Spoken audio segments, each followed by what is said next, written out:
So this challenge was intentionally a little bit open-ended, since everybody's alerting situation is different. I wanted to demonstrate installing the Slack add-on. I think it's a particularly useful one. So to get started, go to Splunk Apps, and I'll search for Slack. Now, one of the tricky things here is this top result that's the best match is actually not the one we're looking for. So I'm going to sort by popular instead. You see the most popular one is just Slack notification alert. And there's some context here in the description that will tell you a little bit more. This Slack add-on for Splunk is another option that could work. I'm going to go with this first one since that's most popular. I'll click install. I need to put in my username and password.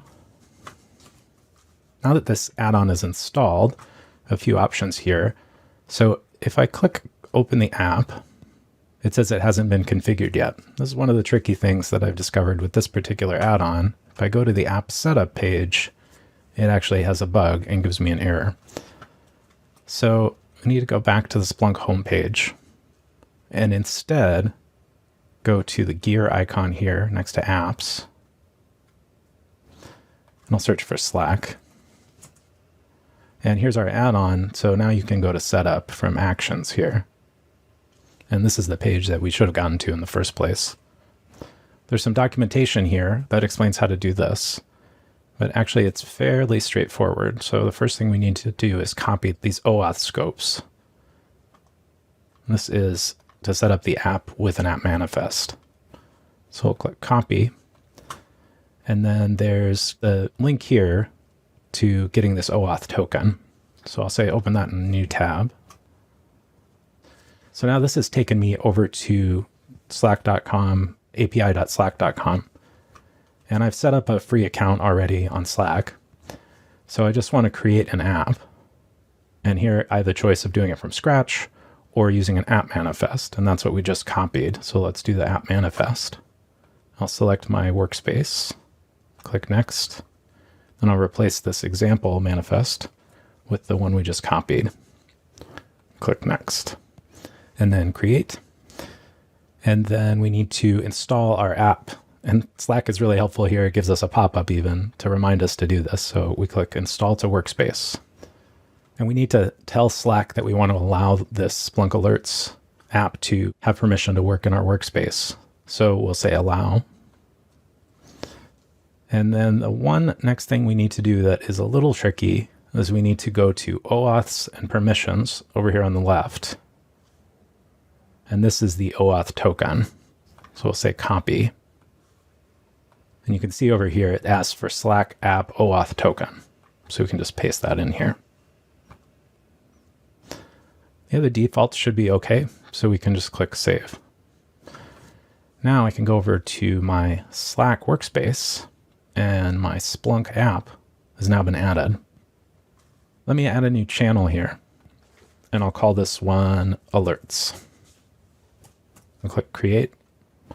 So I don't need to add anyone. I'll say skip. Now we can go back to Splunk and go to search and reporting and then alerts. Then let's edit our critical 404's alert. This is still set up to trigger every minute, so that should be okay. We'll go down here and we'll go to add actions. And we can just add Slack. I'll say the channel is alerts. Now for our message, let's say $job.resultCount $. So that's the number of results that the 404 search will return. So we'll say result count 404 errors in the last minute. Because of the way this alert is set up, because it's always going to trigger if it's greater than 1, we'll probably usually get 1 for the result here, 1 or 2. But let's just see what shows up in Slack. So click save and then done. Now if we go over to Slack, take a minute here. Oh, so we've got 4 404 errors in the last minute. We'll wait another minute, it'll probably trigger again. And that's really all there is to setting up this Slack integration. I think integrating Splunk with your chat system is a really powerful way to take advantage of these alerts. What it means is the same interface you're using to interact with your colleagues is also where your alerts are going to come in. So you don't have to remember to go and check your email, and you don't have to be interrupted by a separate pager app or some other way of being notified. It can also be really useful for context-specific alerts that might come in, for example, as you're going through a deployment process or as you're going through code reviews and things like that. It doesn't need to be for emergencies only.